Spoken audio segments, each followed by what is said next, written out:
Gujarat number 1 engineering university Sankalchand Patel university.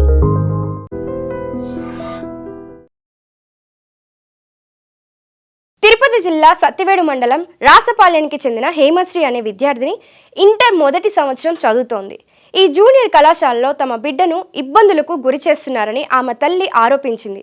తమ బిడ్డను తీసుకునేందుకు ఆదివారం వస్తామని తెలిపితే ఆదివారం ఉదయం 8 గంటలకు అనారోగ్యంతో ఉంది అని తల్లిదండ్రులకు తెలిపిన యాజమాన్యం అక్కడికి వెళ్లే సమయానికి చనిపోయి ఆసుపత్రిలో ఉందని విద్యార్థిని తల్లిదండ్రులు తల్లడిల్లారు.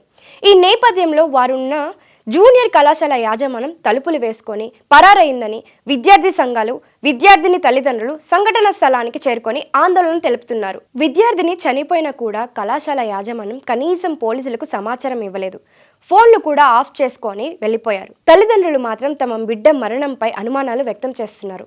అయితే ఇంకా ఫిర్యాదు ఇవ్వాల్సి ఉంది. అన్ని కోణాల్లో దీనిపై పూర్తి స్థాయిలో దర్యాప్తు చేస్తున్నాయి. నెల్లూరు వేదపాలెం సిఐ శ్రీనివాసరావు తెలిపారు.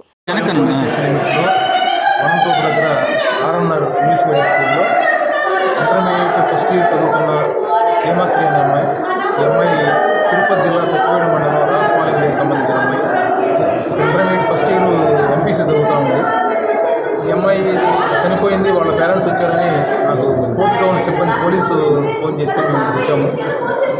ఇక్కడికి వచ్చిన తెలియడంలో ఈ అమ్మాయి ఉదయం 8:39 ప్రాంతంలో సెకండ్ ఫ్లోర్లో క్లాస్ రూమ్స్ పక్కనే ఉన్న బాత్రూంలో చున్నీతో హ్యాంగ్ చేసుకుందని చెప్తున్నారు. తర్వాత వీళ్ళు సిబ్బంది, ఈ హాస్టల్ సిబ్బంది గమనించి వాళ్ళని ఎన్ఎల్ హాస్పిటల్లో జాయిన్ చేశారని చెప్తున్నారు. జాయిన్ చేసిన తర్వాత డాక్టర్లు పరిశీలించి వార్డెడ్ అంటే వచ్చే నాటికే చనిపోయింది అమ్మాయి అని చెప్పి డిక్లేర్ చేసినట్టుగా చెప్తున్నారు. వీళ్ళు పేరెంట్స్ స్కూల్ కాలేజ్ దగ్గరకు వచ్చున్నారు. కాలేజ్ యాజమాన్యం పూర్తిగా స్విచ్ ఆఫ్ చేస్తున్నారు, అందుబాటులో లేరు. దీంట్లో ఒక విషయం ఏంటంటే వీళ్ళు పోలీసు కూడా ప్రాథమికంగా సమాచారం ఇవ్వలేదు.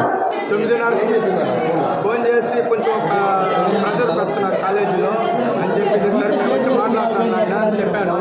సరే ఆ తర్వాత నేను బయలుదేరినాను వచ్చేదానికి. మాకు రావాలంటే 4 రోజులు పడుతుంది. నేను బయలుదేరి బస్సు కోసం వెయిటింగ్ చేస్తున్నాను. అప్పుడే ఇంకో కాల్ వచ్చింది.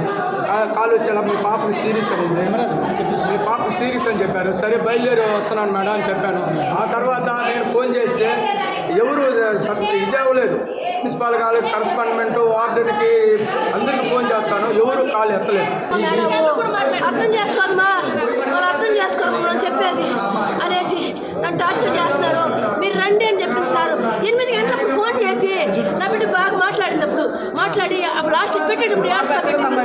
మీరు రండి అంటే వస్తున్నావు నాయన అని చెప్పినాను. సారు వస్తామమ్మా, భయపడబాక, నీకు ఎలాంటి ప్రాబ్లం నేను సార్ వాళ్ళతో మాట్లాడతాను, నువ్వు దేనికి భయపడబాక నాయన, నేను ఎవరేమన్నారు, ఎవరేమనలేదు నిందే కానీ ఎవరేం చేసినారు నాకు చెప్పలేదు సార్, దాపెట్టేసింది